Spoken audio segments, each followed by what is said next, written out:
Welcome to the program Midday Discuss on Global Television. I am Samuel Odi. Many thanks for joining us at this time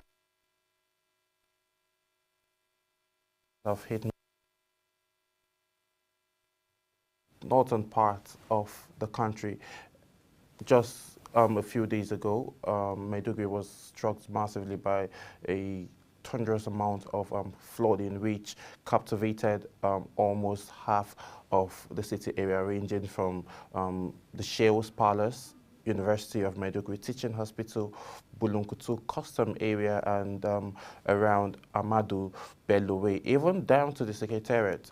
The Vice President Kashim Shettima, who at some point went to Maiduguri during this incident, walked in the flooded areas, paid a courtesy visit to the Shehu of Borno State, and as well to negotiate and have conversations on the way forward on what the drastic flooding that stormed Maiduguri city, not just Maiduguri, it happened also in Jigawa, it happened in Kano. So on today's edition of the program, we'll be extracting the challenges, were the primary causes of all of this massive flooding that we witnessed, despite a whole lot of warning from NEMA and NIMET on different occasions, and most warnings as well that have been coming about other northern states that will be hit by massive flooding, as well as the western states in the coming weeks, as projected or forecast by NIMET and NEMA. A whole lot of cautions have been asked to take into place, and we want to extract most of the reasons why all of this happened, and then how we can move away from that, how this affected individuals would be able to come out and then get their lives and livelihoods back together.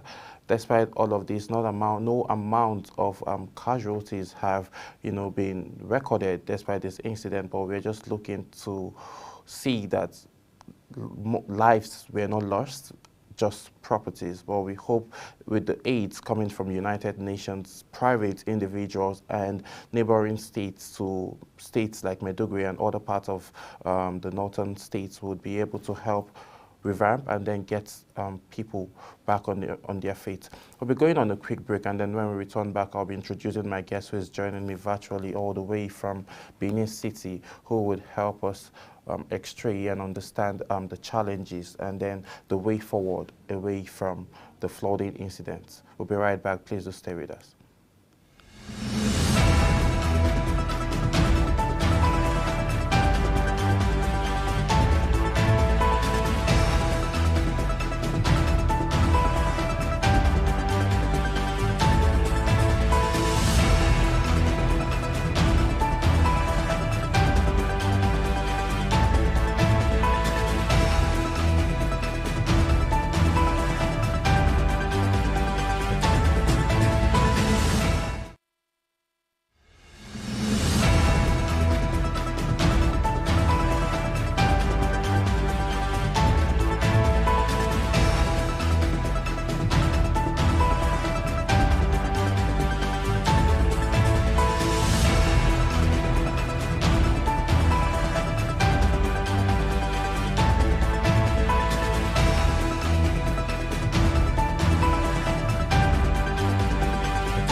Hey, if you're just joining, this is Midday Discourse on Global Television. Joining me live now from Benin City is Mr. Babawale Obayonju, climate justice campaigner. Good afternoon, Mr. Babawale. Can you hear me?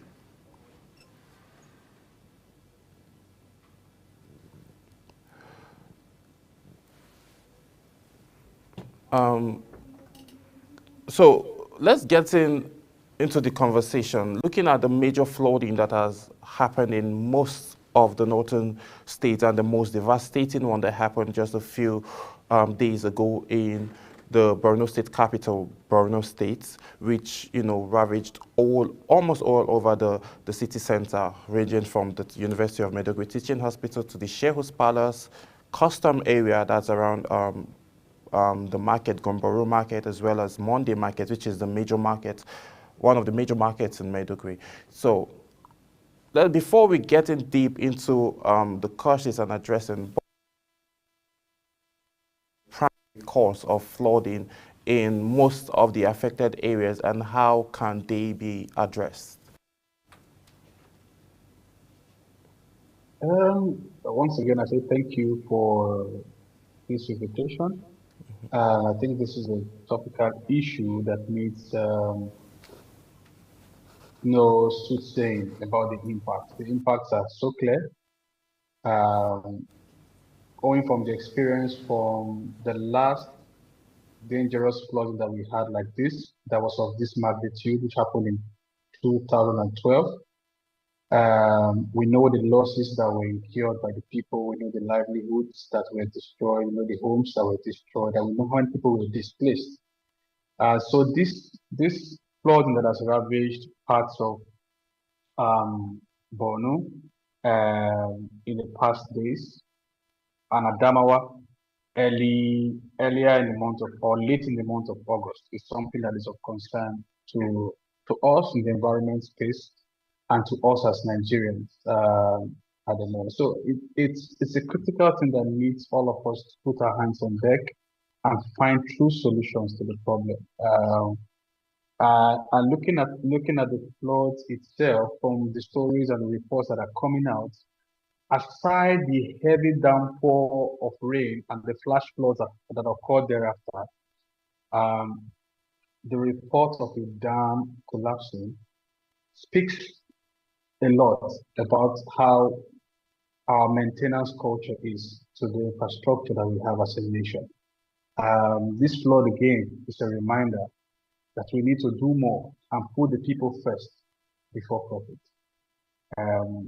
I'll stop here for now. Then we can get to the conversation proper. And okay, looking at maintenance culture and putting the people forward, but let's look at this other angle of how do climate change, urbanization, and land use patterns contribute to flooding, and what are the basic implications of this? Though we can see a whole lot of persons have been deserted, homes taken over by flood. So does urbanization has a role that is playing negatively in terms of disaffected areas by flood?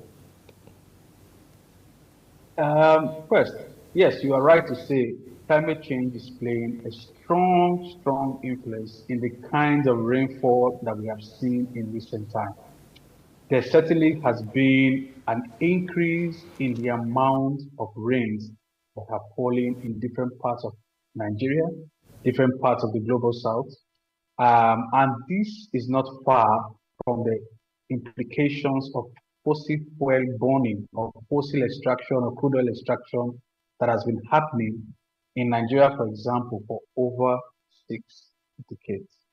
Um, Science researchers have all pointed out that man's activities, which has fueled this climate crisis, especially the extraction of fossil fuel and the burning of fossil fuel, is the main major cause of the climate change that is present today. We have seen, there's a difference that I think there's also need to also differentiate that there's a difference between change in weather, like we say, weather don't change, and a climate change. Climate change is that change in weather pattern that have occurred over a long period of time. And we can actually see of the truth that the weather pattern has changed in the past 20, 30 years.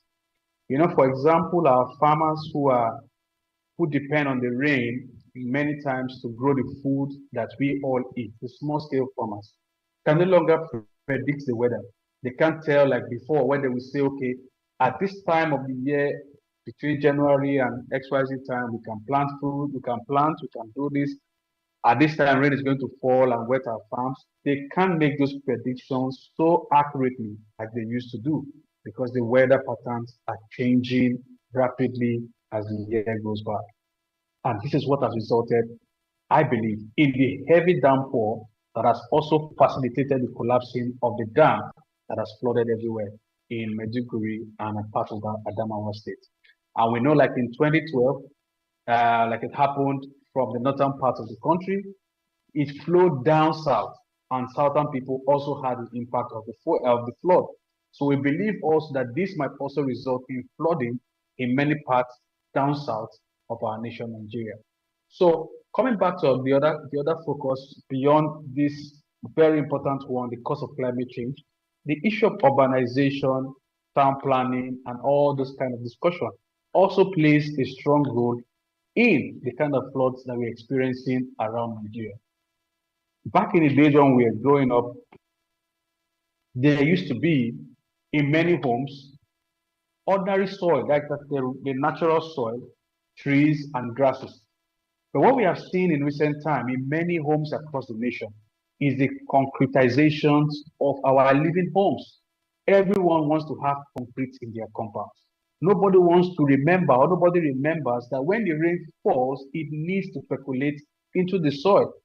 And if we have concrete all around our compounds, in our facilities, in our offices, in our buildings, where will the percolation happen? We are going to have more of runoff from buildings, from offices, into the road where actually you can find earth, natural earth. And that is part of what is leading to the amount of flood cases that we are seeing in our cities and also in the contribution to this kind of flood that Maiduguri is experiencing today. And I also know that in the original template of many cities or many towns in Nigeria, there's a master plan. But as I speak to you, I can speak from Benin City, many parts of Benin City, many people building are not following that master plan. They are building on drainage pathways, they are building on flood plains and flood pathways. So when we keep building on the parts that water should flow through naturally, we are also building a system for us to have dangerous kinds of floods or flooding that we are experiencing or seeing around our country. The other issue is the issue like urbanization. Yes, more people are leaving our rural areas, migrating into the city, causing an increase in population density in those cities. And as people increase, so also is waste increasing. And our waste culture in the country, it saddens my heart to say, that is near zero. People dump refuse illegally into the drains that should allow water to flow. For example, when rain falls and you go to some marketplaces, you go to some homes, people just carry their debris and dump it into the gutters. People in market spaces carry their debris, dump it into the gutters. And we all keep forgetting that this water actually has a destination. But when we block those drain paths, when we block the gutters, like we call them, or the drainages, what will happen is flooding. So all of our activities as humans, as Nigerians, in addition to the very hazardous one, climate change, is leading to more flooding and will lead to more flooding if we do not take drastic steps to address our lifestyle. So all of these things play a lot of roles, and we need to sit down as Nigerians to look at how we attend to our environment, how we build our homes, how we manage the water from our facilities, and how to take care of our environment. Wally, you made mention of I want to ask, how do you think the governments now can get themselves involved to ensure that lands are being sold, and then just like in the federal capital here, most of the property or lands, when it's being sold, you will see the documentation and, what purpose the land would be used for, if it's commercial, residential, or, for office space, whatever it falls under, right? So now, looking at state plan now, how key is it going to be that the government pays more attention to states and then people building houses around those areas to follow the basic state plans so as not to be building, whatever it is, homes for living or office spaces when it has to deal with, you know, building them along waterways. Yeah, so the government, like we always say jokingly, Nigeria does not lack policy. Nigeria has a lot of beautiful policies. We have a lot of laws, beautiful laws, but the problem is the implementation of those laws and policies. There are several laws that govern how we build. There's regional and urban planning law, whatever in the country. There are officers whose duty is to go around and ensure that people don't build on streets, people don't build around lanes, people don't build on floodplains, people don't build on drainage pathways. But what have we seen? If you go around some cities, like my city in Benin, you will see some houses marked X, don't build, stop building, don't move. But you will be surprised that if you go along that street or that place in the next 1 month, what you will see in that building that was marked X is now a completed building with habitants in it. What happened in one What month, are the or major what happened causes between of the this, time it was despite the marked X? fact that we see all of these warnings and then we end up seeing, the buildings completed? Is it that actions are not being It taken shows for those? Um, it shows that there are some people who are cutting corners and there's some people who are not doing their job. The man who is the commissioner, for example, of rural development and urban planning, yes. has staff working under him or her who goes around to do this assessment in different communities. And when these staffs go out to mark or to a marketplace that, hey, don't build here, this is marked for demolition or whatever, some people, because of the privilege they have either to the commissioner or they know somebody who is an assessment officer or whatever, do some kickback and kick front that has led to the unmarking of this building or the closing of eyes to those buildings that should have been removed or not allowed to be built at all. So I speak to you currently, there's one building behind where we have our office. That is a road, as in a clear cut road. Clear cut road. Somebody has just erected a complete duplex on that road. The person's building does not have where to even pass by the side walls to move from the front of the house to the back of the house. There's no place for soak away on a street. And somebody came there to mark it X at a point in time. But down months after, a building has been completed and soon people will inhabit that place. So who are the officers who came at that point to mark that building? And who is in charge that did not ensure and enforce that that building does not stand there? So these are the challenges that we have. People who should be doing their jobs are not doing their job. People who should be regulating are not regulating. And when the government someday comes after them, they will say devil has come against them. So these are things that we all need to look. And that person who has built on the street, for example, or the person who has built on the floodplain, he or she forgets that when the rain comes, the rain does not know the person who knows Tinubu, or the person who knows Wike, or the person who knows Obaseki. When the rain comes and the impact comes, it comes for every one of us, and we have to bear the brunt. So these are things that people should begin to think and use their brain. We don't care enough for our environment. We only care about what is in there for me. How will I make profit from this building? How will I make get some prestige from this building? Without taking into cognizance the impact it's going to have on all of us, including the owner of that building or the owner of those buildings when the flood comes. These are things that we need to look. And the government can do their bit. Citizens on their own can do that. But the other thing, for example, some neighbors might decide to report to urban planning that this should happen. And the same urban planning staff will go and tell the neighbor that see who came to tell us in the office that you are building. Be careful of that person. So these kind of issues have brought about mistrust at different levels. And people just say, okay, what can I do? I stay in my own space and mind my business. But when the impact comes, it doesn't look at who reported, who didn't report, who was marked, who took bribe, who didn't take bribe. The impacts are going to come for all of us. And like just like we are seeing in Medjugorje at the moment.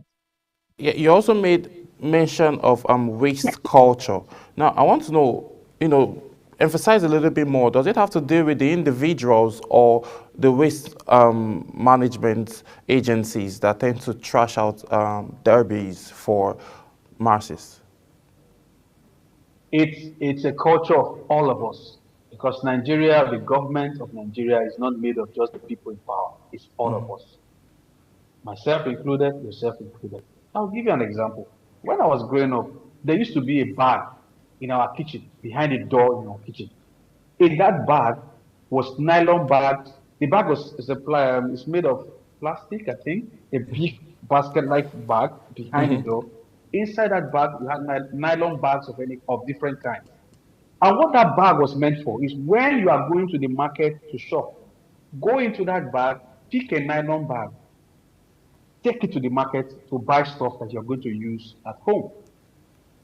The same thing applies when you want to go to that market and you know you need to blend pepper. There's a bucket, a custard bucket, a 4-liter custard bucket in the house that you put in that bag and take to the market. So that when you buy tomato, pepper, instead of putting it in plastic bags, we blend it in the market, put in that custard container, and come back home with it. That way, we had a consciousness of our environment. We were conscious of the amount of plastics or waste we're generating. Then also, when you eat food, they will always tell you, eat the amount of food that you can finish. But this is what we're teaching our children. Eat as we like and waste things as we like. So we generate more waste than we can manage as on the individual level. An average person who goes to a supermarket or goes to the market comes back home these days with nothing less than 10 to 20 nylon bags that ends up either in a waste trash that's not packed properly, or on the streets, or in our gutters, or in our way, or in the drainage pathways. So all of these things are called bad culture that we have decided to learn by ourselves and that is putting us in big trouble. So we need to redefine how we generate waste, how we put, and you see this thing is the issue of because our major waste that we generate are plastic waste, PET bottles, plastic bags, pure water container, mineral, Coca-Cola, Fanta, whatever, all of them that are in plastic. These are the highest amount of waste that we generate, and it's sadly tied to the fossil fuel culture because all of these are byproducts of fossil fuel. So we need to sit down and think. By the time, for example, we decide to take drastic steps to deal with this, which we have to do in the nearest and fastest possible future, to stop extracting from fossil fuel and look for alternatives, there is a looming disaster that is waiting for each and every one of us. The amount of plastic waste that we have produced and that we produce and that we keep producing until we make a shift in our culture and our maintenance and preservation of our environment. So the waste culture is something that we all need to sit down and the first time, for example, that I traveled out of this country, when I came back home for the next years, I found it very hard to put debris on the ground. I always look for a dustbin. If I can't find, I put it in my bag and take it home because I saw in other climes how they take care of their environment, how they take care of the waste they produce, how they manage what they produce. And that's not the case here. We just keep generating and generating without even taking cognizance of where that waste would land. For example, in Benin City, our Benin moat in the Benin Kingdom, that was a heritage and a pride. We should have been an exclusive, beautiful tourist attraction. What have citizens done? They've turned it to a dump site. dumping all sorts of things into the moats. And Benin moat has become an eyesore. We have lost heritage sites. We have lost access to revenue that have been coming from tourism. So at the end of the day, when we don't manage our environment properly, it's not just the government who will suffer. All of us will suffer it. So there's need for all of us to rethink our approach and our care for our environment. Let's move away from the waste culture. We'll still maybe make mentions a little bit about recycling and its impact. But before we get into all of that, what are the social, economic, and environmental impacts of flooding on communities? Also looking at infrastructure and ecosystem, given the fact that it was mentioned that the major cause of the flooding that was witnessed in Maiduguri, Borno State capital, was an infrastructural problem. So how can all of this be addressed? First, it was due to heavy downpour of rain. Second, the dam itself has become weak because someone somewhere whose duty it is to ensure that the dam strength is strengthened as it goes old, because the dam is made from concrete materials, cement, rods, and the likes, which in itself would be damaged. It would be damaged if we don't maintain it. So there's somebody's assignment, someone somewhere failed to do his or her role to ensure that that dam doesn't collapse. They refuse to alert the authorities that that dam is on its way to be destroyed because its strength at some point has been weakened.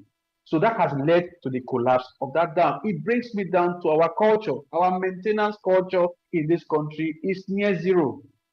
Many times we just build and say, oh, I've built it, we've commissioned it, and that's the end. But we forget that in that project, when they were executing or drafting the proposal for that project, there was maintenance cost. Somebody somewhere has started on that maintenance cost, kept quiet on it, and kept it in his pocket or her pocket. And this is what we are seeing as impact or result in the flood that we have seen in Maiduguri. And the first, like I said, not going to stop in Maiduguri, it's going to come down south. And the south, we all should prepare. But what is also our response mechanism to disasters like this? It begs for attention. So that in itself is another thing that we need to look at. How do we revive our maintenance culture? How long? Because if the more we keep closing our eyes, closing deaf ears, putting deaf ears, closing our eyes to these things, the more disaster is going to come on us. Because as science have said, the impact of climate change is not going to slow down; it's going to increase if we don't stop burning fossil fuel. So as long as we keep, and our governments everywhere are saying they want to open new gas field, new gas well, new that. As long as we are hungry for more oil and gas, we should also be prepared for the impact of the climate change impact that will come on us. So the Maiduguri case is there, and it's very glaring that this is a simple act of neglect, a simple act of I don't care, a simple act of not maintaining the infrastructure that we have, with respect to the buildings, our structures, our roads, our bridges, our dams that we have built over time. And the more we close eyes to them, the more we close our ears to them, the more disaster there will be. Because now it's going to take a lot of money. Two bridges were destroyed, were collapsed, completely collapsed and partially collapsed. Where will the money come to build back those bridges? It's not going to come from taxpayers' money. The same taxpayer has lost his home or her home to the flood. The same taxpayer needs money to also rebuild his or her home or a park where they live in. Many of them have been displaced. Many farms that feed the people around Nigeria have also been inundated with flood. So now, where would the food that should have come to XYZ place around Nigeria or out of Nigeria, where would that food come from? It's also been impacted. So this has also led to this, because we also read that some people who have just returned home from their IDP place to try and settle in their community have once again been displaced by this flood. So the impact and the list of impact goes on and on. And aside this physical impact, like what we have called the losses and the damages, beside the physical loss and damage of experience, people are going to lose their ancestral land. People have lost their places of worship. People are going to lose because of people are going to leave Medjugorje now to other parts of the country and may never return back to Medjugorje. In that way, they have lost part of their culture and lost part of who they are. The people who have been buried, the fathers, the mothers, grandfathers, great grandfathers who have been buried in many parts of the cemeteries around Medjugorje, with this flood now, some of those places where these people are buried, which have served as places of our ancestry, where we can make record to, would also be lost. So the cost keeps increasing. Those who have lost properties, where will the money come from? When we don't even have enough people who have insured there or believe in insurance, who is going to pay for these losses? Who is going to help restore these people? So these are questions looming. And the answer to them lies in, first of all, making sure that those who have contributed the more to this climate change lead the process of restoration, lead the process of adaptation, and lead the process of mitigation, which starts from stopping the expansion of fossil fuel extraction around the globe. These are things that we need to consider. I don't know where actually we're going to start from. Obviously going to start from somewhere. Hopefully the government are sure working out strategies and ways to be able to get those internal displaced persons back to their homes, and as well as, getting people back on their feet. But before we continue having this conversation, Baba Wale, let's go on a quick break, and when we return back, Midday Discuss continues.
Many thanks for staying with us. If you're just joining, this is Midday Discourse on Global Television.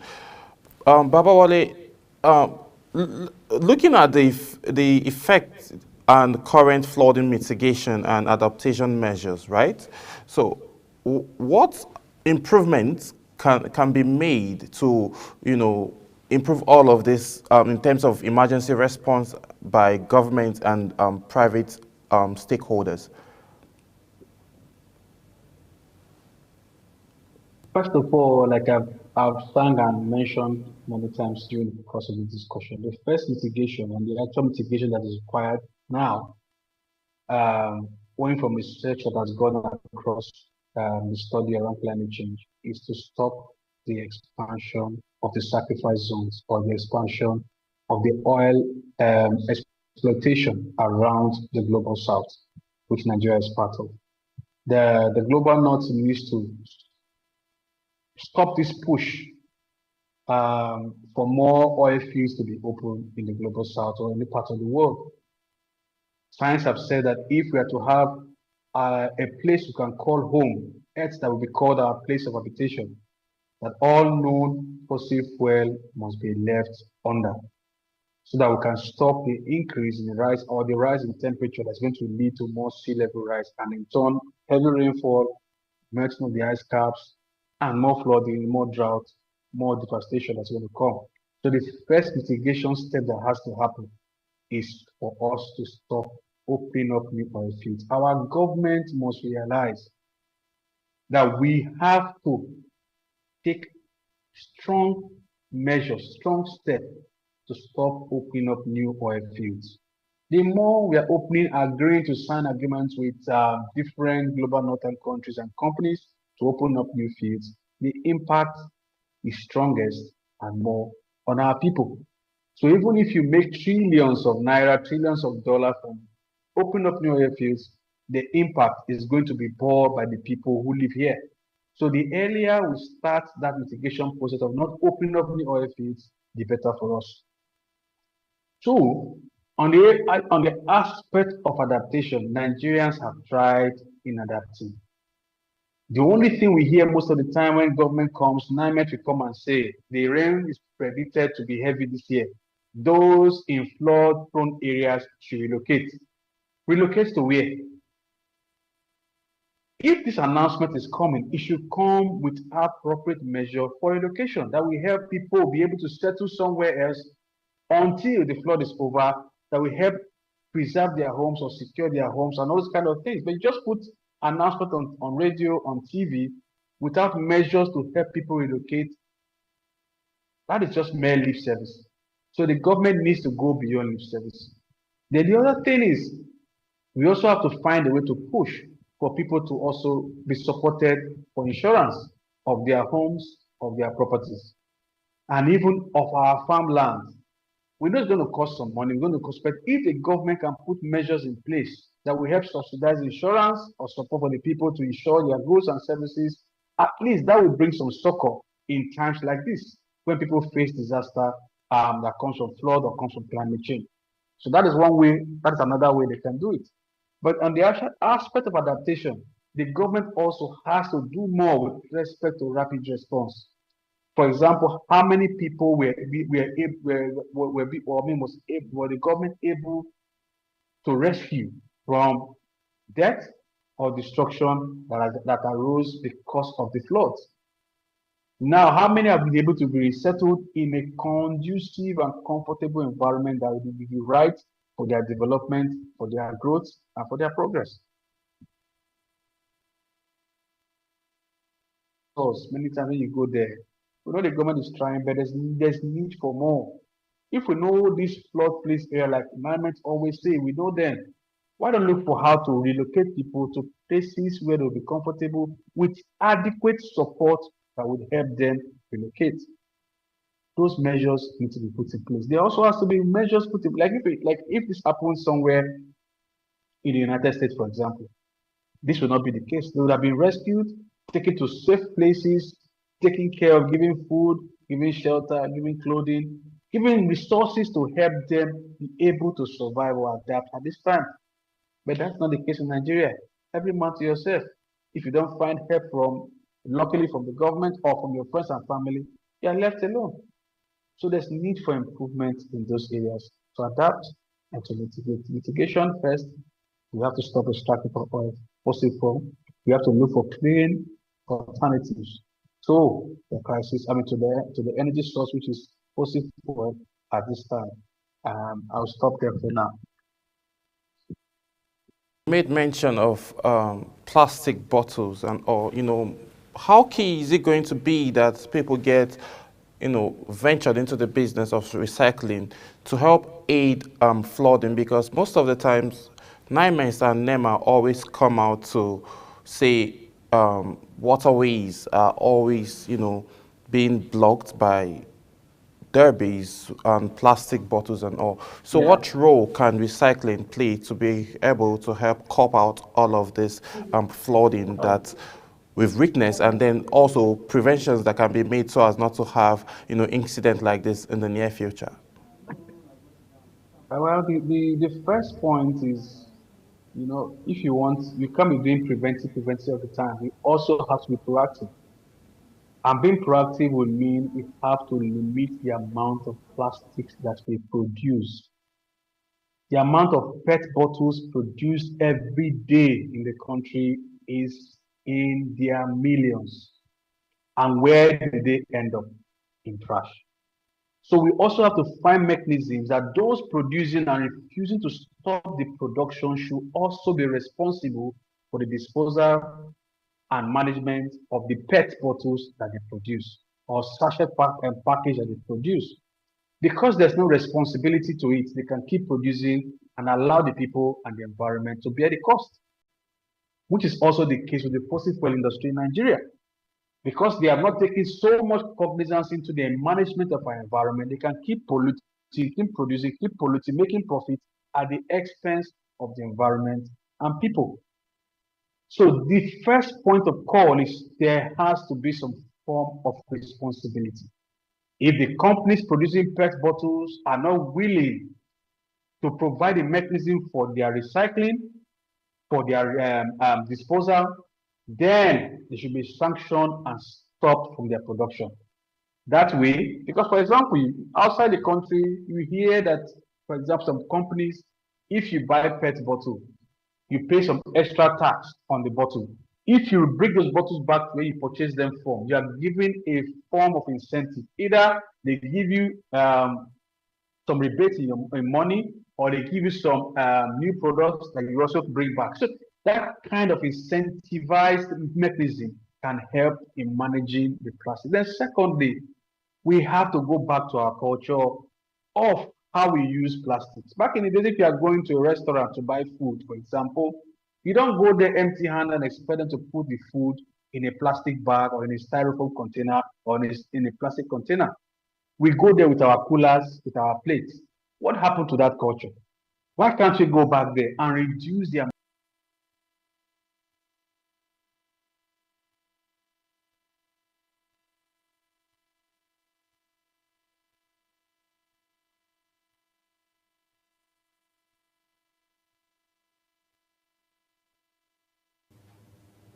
Baba Wale, can you hear me?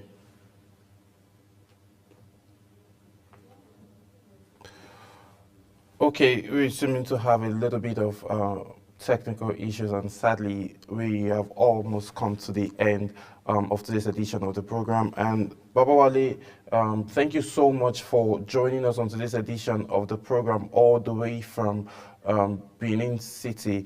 We thank you and appreciate you for your input on the subject matter. Thank you so much. And that's how much time will permit us to take on today's edition of the program. But before we close the curtain for today, we all need to get involved and then get our communities clean, put all hands on deck so as to be avoiding incident like this in the near future. Disposal of debris is very, very key to having a healthy environment, and then not just disposal, not disposing items on the way, on waterways rather. So we should all have maybe disposal properties or our debits properly, but and then urge the environmental management to be able to do that, and then pay your your taxes, and also as the government can also get involved. For places that have been affected by flood, the government are doing everything within their power to get to their rescue, as well as providing them basic amenities for them to be able to get back on their feet. My name is Samuel Odi, and that's how much time will permit us to take on to this edition. I'll see you again tomorrow. Bye for now.